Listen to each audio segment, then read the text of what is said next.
quest for self-improvement never, ever stopped. One of the many lessons that we can all take from him. And Oprah, one of the things that I was, a fact that I didn't know, the fact that he grew up in Cat Island and there was no notion of race. But to me, watching the story, was that both a blessing, but also, The greatest blessing. Let me just stop you right there. It was the greatest blessing because his identity was formed based on his humanity, not on the color of his skin. And so one of my favorite moments in this film is when he says, "I didn't know what a mirror was." When he is walking down the street and for the first time sees that woman and the image and imitating itself, and then goes back the next day and realizes that's me in that mirror. So when you grow up first of all, you grow up in a community where you're surrounded by people who look like you. I think this is what people who are not people of color, meaning white people, don't understand. People of color don't understand what you take for granted. You've taken for granted your whole life, walking down the street, seeing on billboards, seeing on the backs of buses, seeing on television, seeing in advertising, seeing the world reflect you back to you. So he grew up in a community where he was reflected back to himself in his friends and family and cousins and neighbors. And so when that happens, it solidifies your identity and solidifies your sense of humanity and who you are, as opposed to being in a country that says you're not who you think you are and you're not good enough to come to my front door. So that is why when he goes to the front door, which I also love that story, he goes to the front door, he can't even understand, ma'am, why, don't you love that moment? The best. When he says, And I'm excited. and like, why would I go to the back door when you're here? That doesn't make any sense. So I'm just gonna leave it here on the step. And then gets home at night and the Klan has visited. And the thing about that is that for all the things he didn't have running water, he didn't have electricity, Yeah. but he had love from his parents, he had moral guidance and drive from his parents, and he had a sense of self-worth that was inherent. It wasn't a compensating sense of self-worth. It was like, well, of course I am who I am. And that was enough. And I mean, I grew up in East St. Louis, which is an all-black town, right? Right. So I mean, the head of the fire department lived next door to me. So I had some degree of what he had, but I still lived in America, and television was what it was, and there were no images of people that looked like you on television. right. And if I left East St. Louis, then I was in a very hostile territory. So it was not something. Being on Cat Island was a very unique circumstance. That was to his advantage. Yes. I want to ask you, Reginald, we mentioned a little bit outside that I was blown away cinematically. The fact that Sidney Poitier, you choose, we see him eye to eye. He's looking directly at the camera. Everybody else, quarter turn away. And it's so powerful. We feel so intimate, connected with Sidney. Can you talk about those choices? Well, that choice was Miss Winfrey's, because she shot, through her masterclass series, she did this amazing interview with Mr. Poitier. And because it was Sidney, she said, no, I'll be there. And she was like, no, you're not asking the right questions. I kind of was very bossy that day. So I ended up taking over the interview. We had this series on called Masterclass. And when Sidney agreed to do it, I went to the studio just to support him. And then I didn't like the way the other guy was doing it. So then I put myself in because I know all the stories. I knew all the stories. And I ended up interviewing him for 2 days. So that was an 8-hour interview. We did like 4.5 hours and then came back the next day to another 4.5 hours. But was. joys of the connecting eye to eye, which in cinema, as I said, we You wanna normally should. look directly down the barrel of the camera, Correct, yes. quarter turn, but the intimacy that we see in this film with Sidney, he's looking directly in our eyes. Yes. And we create a connection. And That's on purpose. We're doing that on purpose, because when I was doing the masterclass series, you wanted it to look like that person was speaking directly to the audience as you're watching at home. And he, fortunately, had said to me, "You're only allowed to run this one time. You can't now air it more than one time, because this is all I have, is my story, and this is all my family will have of me when I'm gone. So you're not allowed to put it on your air and run it, and rerun it, rerun it." And so it is only through the family's permission that I was allowed to give that footage to Derik and to Reginald. So that's how that happened. And Derik, you instigated all of this. You started it many years before. You're the culprit. Tell us about the genesis. You did an extreme amount of research, prior to having Reginald and Oprah involved. Can you tell us about the journey? Yeah, no, absolutely. Actually, my research and my inspiration started when I was about 10 years old in a theater, which is where I met Sidney Poitier for the first time, staring up at the screen at this incredible man into Sir with Love, and followed shortly thereafter by In the Heat of the Night. To me, he was a hero. He wasn't a black man, he was a hero. He was dynamic, he was respectful, he had confidence. No matter what got in his way, he was going to face it head on. That started for me when I was 10, and I revisited those films throughout my life, and as my career transformed into being a filmmaker and telling the stories of many great iconic individuals, one day I just did a little bit of research about my hero, and there hadn't been this seminal film about Sidney Poitier. And I have to tell you, it wasn't like I was like, oh, that sounds like a great opportunity. I was kind of pissed off about it, actually. And so fortunately through friends and neighbors and countrymen, I had an opportunity to be introduced to the Poitiers, and sat with Sidney and his wife Joanna and their children in the living room, and spent some time with them and built some trust. One of the most important things was a film that I had produced on Muhammad Ali called Facing Ali, which was done with Lonnie and Muhammad, and was shortlisted for an Academy Award. That was one of Sidney's and Joanna's favorite movies, so that helped click. And from there, the trust was built. And then, quite frankly, the mission then was to put the team together, to put the A team together, to put the team together that Sidney deserved. It started with Reggie, and over time, we arrived on Oprah's doorstep. And on June 12th, 2020, funny how I remember that date, we did a Zoom with Oprah. Reggie presented. I said a few words, probably stumbled most of the time, and 50 minutes in, Oprah said, "I'm in, whatever it takes," and here we are.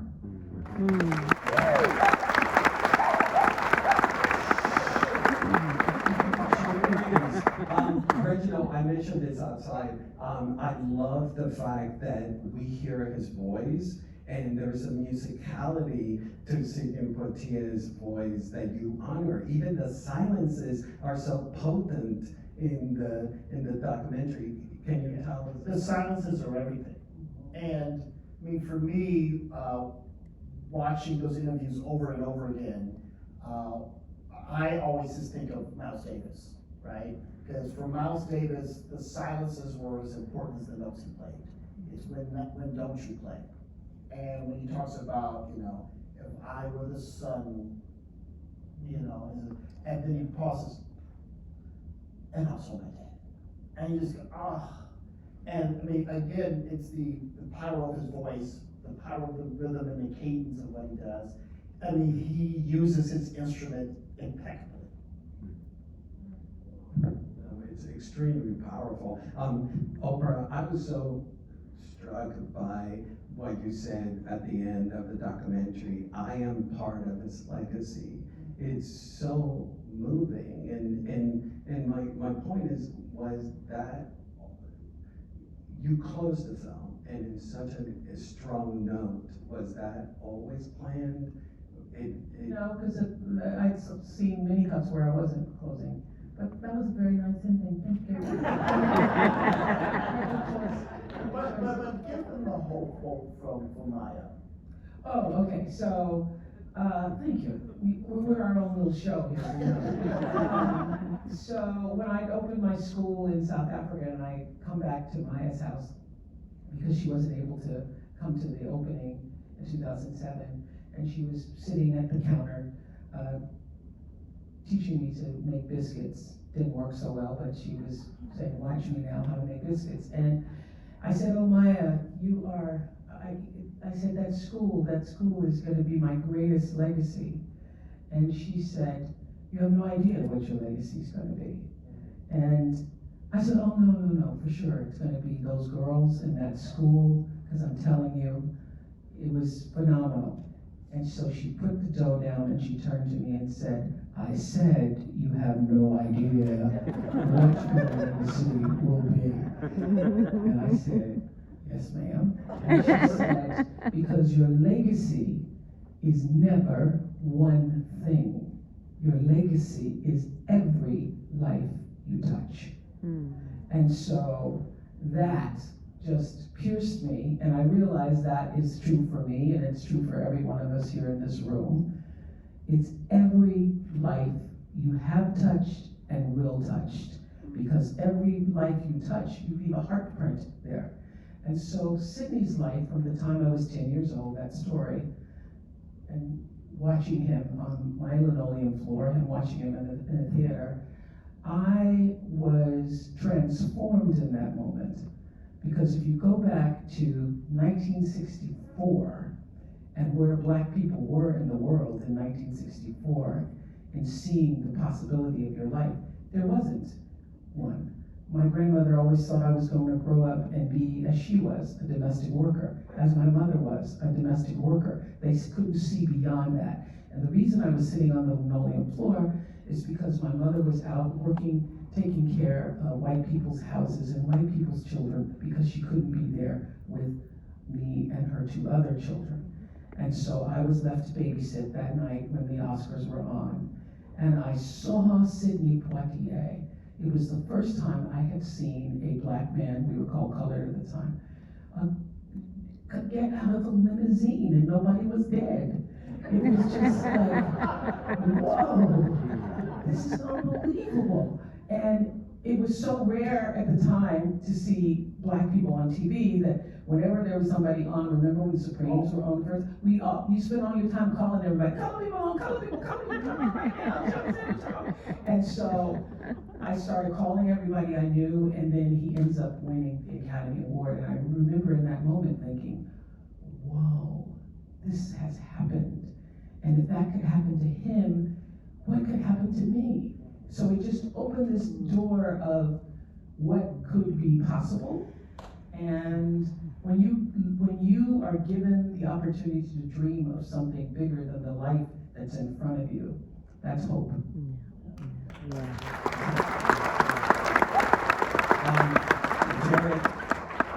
Derik, Sophia, stop that. Sorry about that. It's fine. Name cues, Sophia. She's fine. Derik, the documentary maintains enough distance to cover the complex aspects of his life. You touch upon the Diane Carroll situation and also the Uncle Tom accusations on his career. Did you have any pushback from the family about certain subjects that you shouldn't deal with? Absolutely zero. Right from the very beginning, there was actually no discussion about wanting to have control, or that any aspects of his life would not be shared within the film. And that continued throughout. In fact, the family was not involved in cuts and making suggestions. Tell everybody what Joanna said when you showed it to them. All right. So when we had completed the rough cut, and it was a rough cut, there was a lot more Reggie's finishing to happen and all the sweetening and the beautiful things that we all love about the movie. I took my iPad down to Joanna and Sidney's home. Sidney, of course, had passed, and sat with Joanna and her two daughters, Anika and Sidney, who you've seen, who are so brilliant in the movie. and showed them the movie on an iPad sitting in the living room. So that 111-minute movie that you just saw took well over 3 hours. There were stops, breaks, crying, hugging, walking out, coming back, sitting down. And when we got to the end of the movie, there was a giant hug by the family. They were sitting on a couch, I was sitting here. Then Joanna leaned forward and looked at me and said, "Sidney would love this. It's perfect." Wow, wow,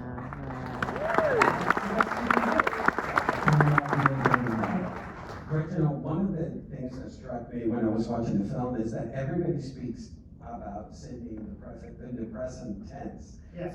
Was that a determined choice that you made? Well, wow. Before he died.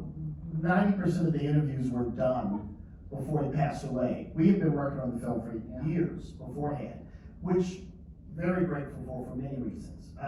Because, you know, Sidney was still with us. And they didn't switch into reverent testimony.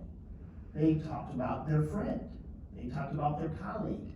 They talked about, so it was a different tone of conversation. It would have been different if he always passed. Very different. And, you know, look, people love Sidney, so you talk about someone you love, but you talk, I mean, again, they are friendly. When I talked to Harry Belafonte, and they were like, well, you know, Reggie, you know, maybe you'll get 20 minutes of, you know, it's, you know, because it was deep COVID, right? So we said, we'll do an audio interview, that's fine. I said, well, 20 minutes, I mean, I'm friends with Harry, I mean, come on now, Reggie. So 2 hours later, you know, because you're talking and he's telling stories and he's having a great time, and, you know, and I'm familiar enough with the world that he's describing that every time he gives me a little detail or nuance, I'm like, oh, back up. This, you know, and we just had a fun afternoon. And that was the experience with everyone. With Morgan, you know, we did, you know, with Barbara. Barbara was lovely. You know, we finished, and then she says, okay, now I'm gonna have some, you know, matzo ball soup for dinner. I was like, I want some matzo ball soup. So the next day she sent me some matzo ball soup. How lovely. This is the magic of Reggie there, what he's just describing, which was on. And I knew this from my experience when we first met many years prior. I knew that when Reggie sat with these folks, it would be a conversation. It wouldn't be like an interview where there's a sheet of questions and he would go back and forth. It would be a true conversation back and forth, and he would inspire them and back. And that's what happened, and you saw that happen in the film constantly.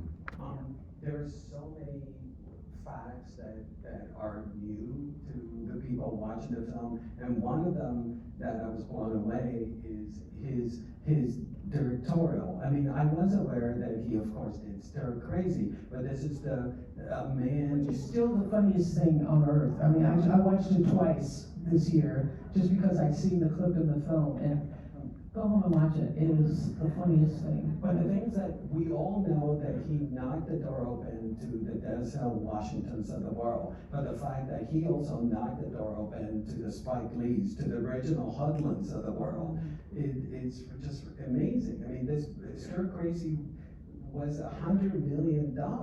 Yeah, but even before that, I mean, I saw, you know, from Defiant Ones, you know, all the classics with my family on, you know, about sitting on a little building like you, right, sitting at home. But I was finally old enough to go to the movies by myself by the time that Buck and the Preacher came out.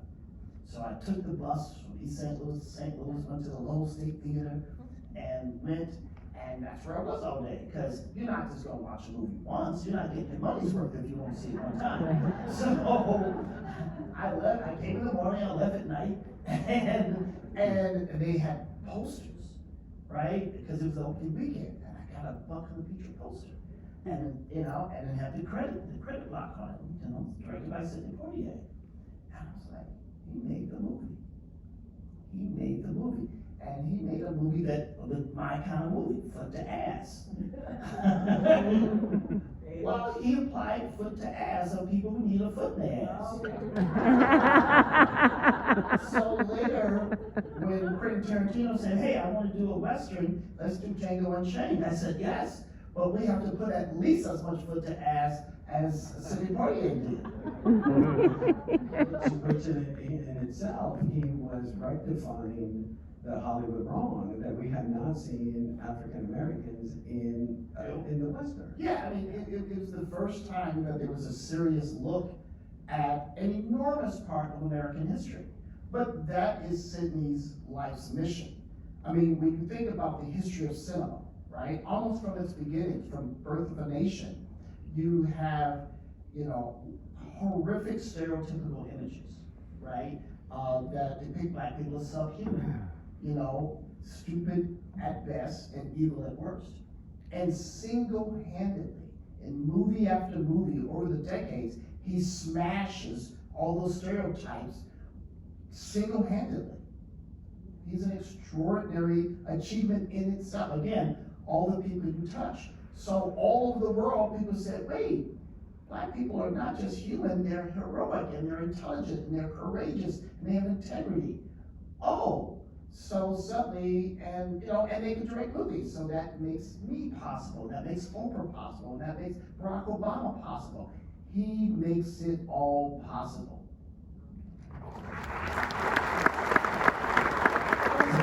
For me, obviously, his canon of work is most extraordinary, and the path that he paved for certainly people like Reginald and myself, extraordinary, cannot be compared to anyone.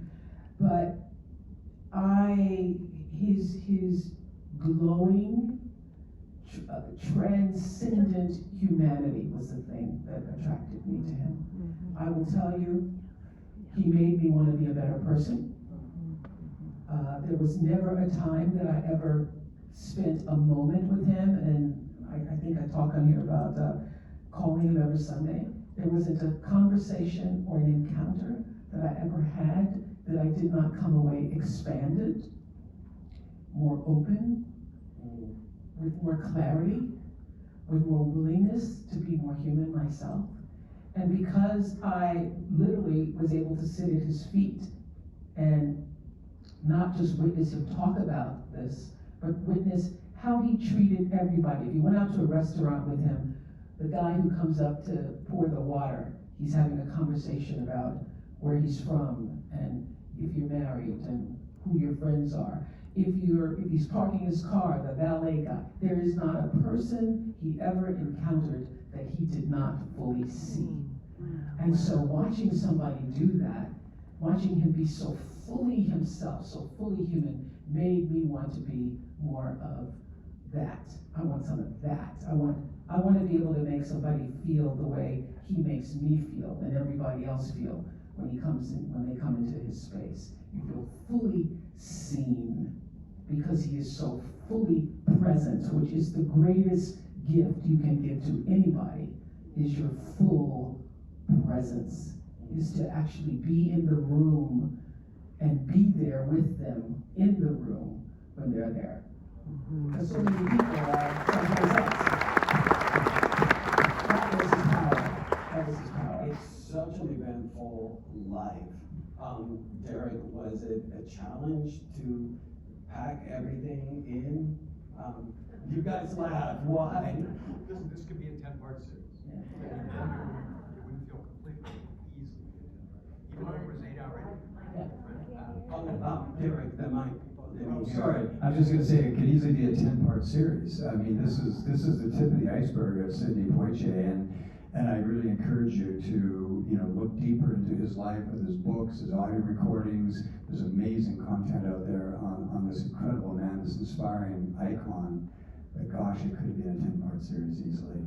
Yeah, I mean, you could do 2 hours critiquing the movies.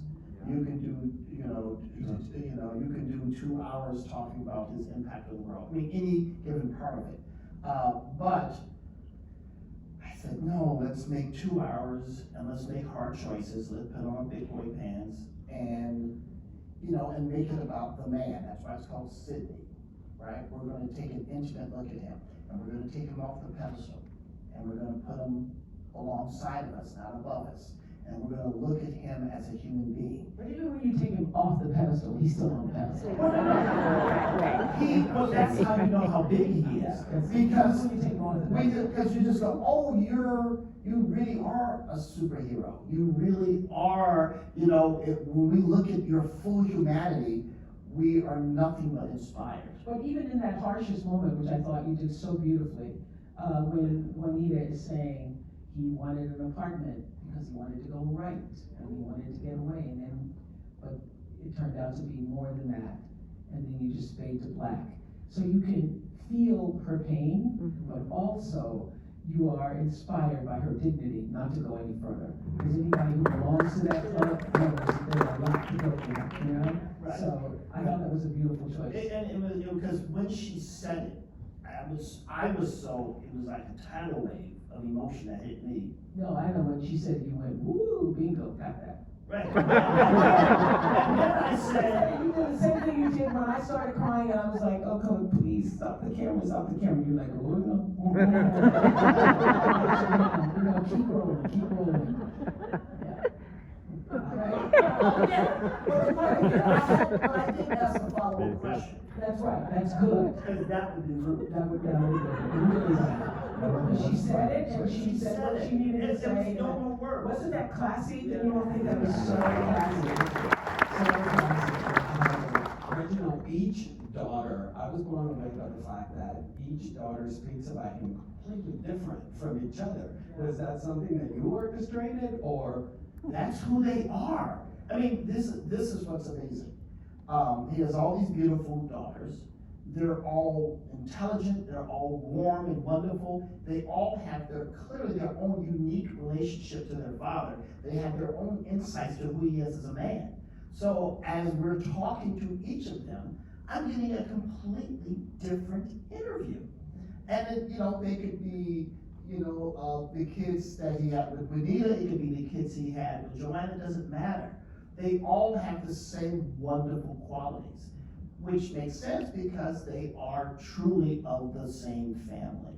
And, when his eldest daughter said, well, he married two really dynamic women and they both had so much in common, that, to me, I was blown away by that. I was like, well, she is a very grown woman. If she had feelings, she would express it right And now. also, big kudos to Joanna because she worked to make sure Yes. that they stayed as a family, that she included all the daughters from the previous marriage and that they were involved in everything that the family was doing. But it also speaks volumes about him, that he created unique relationships with each. With both women and each daughter. Yeah, I mean, that's a lot of children to have a unique relationship while you're being the biggest movie star in the world and directing and producing and everything else.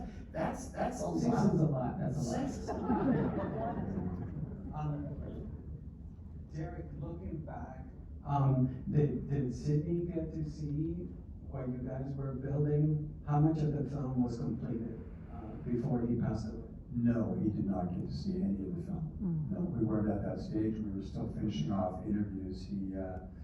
Editing really hadn't started until after that. We were very beginning stages of the editing. So unfortunately, no. And Reginald,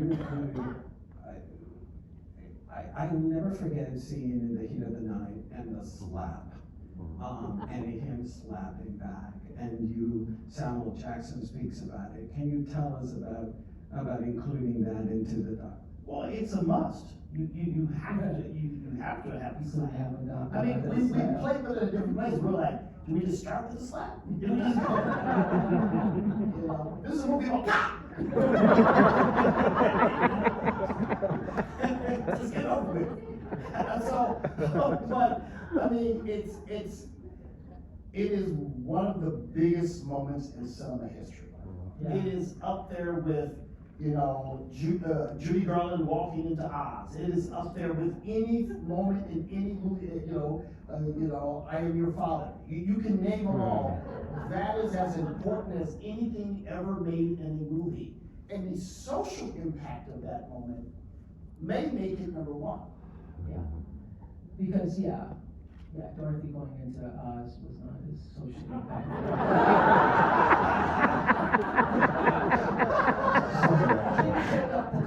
I mean, I hate when I hear people say that he changed black cinema. This man changed cinema. Yeah, he changed Cinema, he changed changed the cinema. whole thing. Because in 1967, y'all, my God, when that happened, black people didn't even know what to do. We couldn't even speak about it. It was like, y'all ain't gonna believe what happened in that movie. Remember? And the key is, it's not just the slap, it's the rapidity of the response. Yeah. Because you're still you just slapped Sidney Poitier. You're still mad about that. But before you can get your mad on, Yeah. don't worry about getting mad. Settle back. So, Oprah, I'm dying to ask you, what's your favorite Sidney Poitier film? It's A Patch of Blue. And it's A Patch of Blue because it was also one of his favorites, and we used to talk about how to do that film at that time, before there was a Civil Rights Act, a Civil Rights Movement, a Civil Rights anything. It was so extraordinary. I mean, to be actually seen in the park holding, having lunch, holding court with a white woman at that time. And I liked it because of its simplicity and because it made a resounding statement at the time. That's why I like it so much. Reggie, what's your favorite Sidney? Oh, obviously I love them all. I remember seeing Patch of Blue as a kid. I mean, all those movies rocked me. And since I already talked about Buck the Preacher, I'm gonna mention a deep, deep, deep cut. This is a Deep in the Crate reference, which is Brother John. Which I remember we went to the Shop City Drive-In to go see Brother John. And we're all sitting there in the car, we're watching the movie, and I said, hey, Sidney Poitier is Jesus in this movie. This is fantastic. I like what you putting down, Sidney, and I like everything, but you just took it to another level. So, Brother John, check it out. Derik, what's your favorite Sidney? I have to say to Servant Love just for the moment that I experienced when I was first, introduced to Sidney, but then I just quickly go over to In the Heat of the Night. When he passed, I watched a movie every night for like 30 days. Afterwards, it was my way of comforting myself. And I just couldn't get over how beautiful he was, because I hadn't seen like some of the early ones. I hadn't seen No Way Out, and I felt the spirit of him in a way that actually brought real comfort to me. It felt like he was abiding with me in a way. Yeah. That's one of my favorite lines in the movie. My hero, my brother, the late Greg Tate, when he talks about the beauty of Sidney, he goes, he's a Benin Morales. Yeah. I mean, all those descriptions of just, he's a Yoruba mask. Oh my God. I mean, he puts them in the pantheon of beauty over centuries. Yeah. And he's spot on. Absolutely. And then Halle Berry says, I wanted to marry Sidney. My fondest memory growing up, I grew up in Panama, and my mom would take me to movies, was Ladies of the Field. And my mom would always sing, he's got the whole world in his hand, he's got the whole world. And I loved him in that. So, Well, thank you for loving our film. Thank oh you. my goodness. Thank you.